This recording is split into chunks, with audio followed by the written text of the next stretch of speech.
देखिए दोस्तों, आप सभी को बहुत बड़ा अपडेट देना चाहता हूं जीडीएस को लेकर। बहुत सारे युवा साथी ऐसे हैं जो अभिषेक क्लासेस के साथ जुड़ करके उन्होंने जीडीएस भर्ती का अपडेट लिया और एक जीडीएस की नौकरी में सिलेक्शन लिया। आज वो जीडीएस के पद पर कार्यरत है, ओल्ड कर्मचारी हो चुके हैं। वो अपने घर से बहुत दूर नौकरी कर रहे हैं। वो बार बार रिक्वेस्ट करते रहते हैं, पूछते भी रहते हैं, सर बड़ी परेशानी आ रही है। एक तो घर से बहुत दूर है, घर आना नहीं होता है। दूसरा, हम जिस पद पर है एबीपीएम, बीबीपीएम, डाक सेवक, इसकी सैलरी बहुत कम है। यहीं पर सैलरी हमारी खर्च हो जाती है। हम घर पर परिवार वालों के पास वेतन भी नहीं भेज सकते। तो सर, क्या हम वहां से ट्रांसफर करवाकर अपने ही स्टेट में, अपने ही जिले में, घर के नज़दीक आ जाए? तो ऐसा कुछ रूल्स है क्या?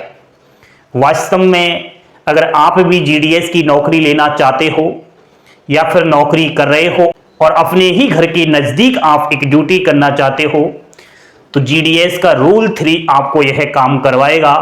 ट्रांसफर वाला आपको पोर्टल खुलेगा और फॉर्म डालना है। यह ट्रांसफर पोर्टल बहुत जल्द ओपन होने वाला है। आपको इसमें जरूर यह रिक्वेस्ट डालनी होगी। आपका ट्रांसफर अवश्य होगा। आइए इसको लेकर भी जानकारी देते हैं। नई मेरिट सूचियां कब तक जारी होगी? 5 स्टेट का अब चुनाव भी खत्म हो चुका है, परिणाम भी आ चुका है। उनका रिजल्ट कब तक आएगा? ये 12, 24, 36 आखिर क्या है, इसके विषय पर भी चर्चा करेंगे। तो कहने का मतलब वही सवालों का जवाब दे रहा हूं जो आप बार बार प्रश्न करते रहते हो। थोड़ा बोर्ड पर ध्यान दीजिए, लास्ट तक वीडियो देखना, तब आपके समझ में आएगा। ठीक है, देखिए दोस्तों, इंडिया पोस्ट ऑफिस जीडीएस, जिसे हम ग्रामीण डाक सेवक भी कहते हैं, जीडीएस ट्रांसफर जो है पोर्टल, ट्रांसफर के लिए हमें रूल 3 फॉलो करना पड़ेगा।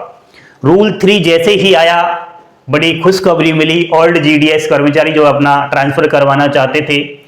दोस्तों, प्रत्येक साल हर 3-3 महीने के गैप में है ट्रांसफर पोर्टल खुलता है।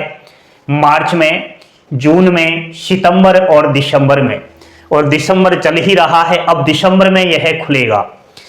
अब बहुत सारे अभ्यर्थी कह रहे थे, सर वैसे 1 तारीख को ही यह पोर्टल ओपन हो जाता है, मार्च में भी 1 को हो गया, जून में भी 1 को हो गया, यहां भी 1 को हो गया, दिसंबर में 1 को क्यों नहीं हुआ? आज तो 3-4 दिसंबर है। तो देखिए दोस्तों, कोई बात नहीं, आप घबराइएगा नहीं। इसी महीने आपका ये ट्रांसफर पोर्टल ओपन होने वाला है। इस चैनल की प्रत्येक अपडेट आप लेना शुरू कर दीजिए। इसका अपडेट आपको मैं दे दूंगा। इसी वीक में यह खुलेगा और 7 से पहले यह ट्रांसफर पोर्टल खुल जाएगा। ठीक है, अब आप घबराइएगा नहीं, बार बार सर्च मत करो कि कब खुलेगा कब खुलेगा, आपको मैं जानकारी दे दूंगा। खुलेगा जरूर। जो आपको पागल बना रहे हैं ना कि ट्रांसफर पोर्टल नहीं खुलेगा इस महीने, ओपन होगा। इतना नहीं 2024 में भी इन्हीं मंथ्स के अंदर ही है ट्रांसफर पोर्टल भी खुलेगा। ठीक है, नेक्स्ट है जीडीएस का जो ड्यूटी टाइम है ना दोस्तों, ये वर्तमान स्थिति अगर देखा जाए तो 5 घंटे है। लेकिन बार बार जो है धरना होता आ रहा है, हड़ताल होती आ रही है।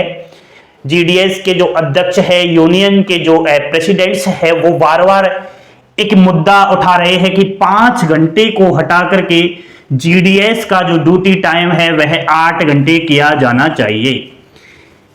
और 8 घंटे क्यों किया जाना चाहिए, क्या फायदे हैं, ध्यान देना। जीडीएस में 3 प्रकार के पद आते हैं, BPM branch post master, ABPM assistant branch post master और डाक सेवक। तीनों ही पद की बात करूं तो अभी क्या है, 5 घंटे काम है, तो जीडीएस को क्या है, पूर्ण कर्मचारी का दर्जा नहीं मिल रहा। अगर 8 घंटे कर दिया जाए तो जीडीएस को पूर्ण सरकारी कर्मचारी का दर्जा मिल जाएगा। चाहे आप बीपीएम हो, चाहे एबीपीएम, चाहे डाक सेवक, पूर्ण सरकारी कर्मचारी का जब दर्जा मिल जाएगा, जब आपकी बल्ले बल्ले हो जाएगी। कैसे? वेतन में वृद्धि होगी, भत्ते आपको मिलेंगे। वैसे मैं बता दूं, जीडीएस को केवल एक ही आपको अलाउंस मिलता है, वो मिलता है महंगाई भत्ता, डेयरनेस अलाउंस। इसके अलावा आज तक जीडीएस को कुछ नहीं मिला है दोस्तों। बार बार यह मांग उठती आ रही है, इतना परेशान है जीडीएस कर्मचारी, क्या बताएं आपको, आप भी सब जानते होंगे, बड़ी दिक्कत है। महंगाई भत्ते से अलावा जीडीएस को कुछ नहीं मिलता, मात्र 15 से और 18,000 के समथिंग इनकी सैलरी है। क्या खाएंगे ये बेचारे। इसलिए मैं भी चाहता हूं यह कि 8 घंटे ड्यूटी टाइम अगर कर दिया जाए तो कहीं ना कहीं मेरे ही दोस्तों का कहीं ना कहीं सैलरी वृद्धि हो, वेतन बढ़े और उनको कहीं ना कहीं एक्स्ट्रा अलाउंसेस मिल जाए और वह पूर्ण गवर्नमेंट एम्प्लॉय में आ जाए। ठीक है, जीडीएस 12, 24, 36 ये क्या है सर, आज तक समझ में नहीं आया। हम यूट्यूब पर देखते हैं जीडीएस 12, 24, 36। अब सुनिए मेरी बात, जीडीएस को नौकरी करते हो गए 12 साल या 24 साल या फिर 36 साल। ठीक है, 12 साल नौकरी करने के बाद जीडीएस को कुछ नहीं मिलता, 24 साल नौकरी करने के बाद जीडीएस को कुछ नहीं मिलता, 36 साल जिसको नौकरी करते हो गए इंडिया पोस्ट के डिपार्टमेंट में उसको भी कुछ नहीं मिलता, ना वेतन वृद्धि, ना ही कुछ अलाउंसेज, ना ही कोई पेंशन वेंशन, ना ही कोई मेडिकल। अरे जिसको 12 साल हो गया उसका इंक्रीमेंट भी नहीं लग रहा, 24 साल का भी नहीं लग रहा, 36 साल का भी नहीं लग रहा। यही है 12, 24, 36, समझ गए ना। इंक्रीमेंट लगना चाहिए इतने साल जिसको नौकरी करते हो गए। ठीक है, हम आपका इसमें साथ जरूर देंगे। नेक्स्ट, जीडीएस की मेरिट लिस्ट को लेकर भी थोड़ा मैं अपडेट दे देता हूं। 5 राज्य, आज चुनाव का परिणाम आ चुका है। मध्य प्रदेश, राजस्थान, छत्तीसगढ़, तेलंगाना। चुनाव के परिणाम का अगर मैं बताऊं तो राजस्थान में आपका बीजेपी आई है, मध्य प्रदेश के अंदर भी बीजेपी आई है और कहीं ना कहीं छत्तीसगढ़ में भी दोस्तों बीजेपी आई है। कांग्रेस रिपीट नहीं हुई है, यहां भाजपा की सरकार बनेगी। यह चुनाव का परिणाम है, वो मैंने बता दिया, वैसे यहां बोलना इतना जरूर नहीं चुनाव के बारे में। अब 5 स्टेट्स का चुनाव खत्म है। स्पेशल ड्राइव 12,828 की इन 5 राज्यों की 6ठी और 7वीं लिस्ट नहीं आई।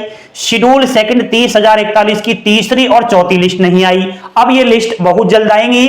चुनाव खत्म है, 5 के बाद आचार संहिता भी हट रही है और 5 के बाद कभी भी किसी भी समय ये इन 5 राज्यों की लिस्ट आ रही है। 18 राज्य की बात करें, ठीक है, तो स्पेशल ड्राइव भर्ती प्रोसेस पूरा हो गया भैया जी, नवंबर था लास्ट, यहां की 7 मेरिट लिस्ट आई है। ठीक है, अब लिस्ट यहां की मुश्किल है। शेड्यूल सेकंड अभी 5वीं और 6ठी लिस्ट यानी कि 2 लिस्ट और आएगी, क्योंकि इस भर्ती का जो प्रोसेस है वह दिसंबर का पूरा महीना है। इसलिए आप वेट कीजिए, अभी घबराइएगा नहीं। जिसका इन भर्तियों में चयन नहीं हुआ है, अभी बहुत सारी लिस्ट आना बाकी है, सिलेक्शन आपका होगा। इन जो लिस्ट आ रही है ना दोस्तों, इनका कट ऑफ बहुत कम जाएगा। खबर आ रही है, मुझको बहुत सारे अभ्यर्थी बता रहे हैं कि जिनकी 100% थी, आपको मेरिट लिस्ट में 100% दिखाई दे रहे हैं। अब आपको गुस्सा आया होगा क्योंकि आपका चयन इन्होंने नहीं होने दिया। घबराए नहीं, ये 100% वाले जा ही नहीं रहे हैं, ये डीवी करवाने ही नहीं जा रहे, ये बाहर है। तो अब सीट रिक्त रह गई है। 100% जिसका चयन हुआ है वह जॉइनिंग लेटर लेने ही नहीं जा रहा, वह डीवी करवाने ही नहीं जा रहा, तो नहीं जाएगा। सीटें बहुत सारी अभी रिक्त पड़ी हुई है। रिक्त पड़ी होने के कारण कट ऑफ में गिरावट देखने को मिलेगी। बने रहिए आप अभिषेक क्लासेज यूट्यूब चैनल के साथ, पल पल की अपडेट आपको दी जा रही है। चैनल को लाइक शेयर सब्सक्राइब जरूर कर देना। हंसते खेलते मुस्कुराते रहिए, यही जीवन में काम आएगा। टेलीग्राम चैनल को भी ज्वाइन जरूर कर लेना। थैंक यू, धन्यवाद। जय हिंद, जय भारत।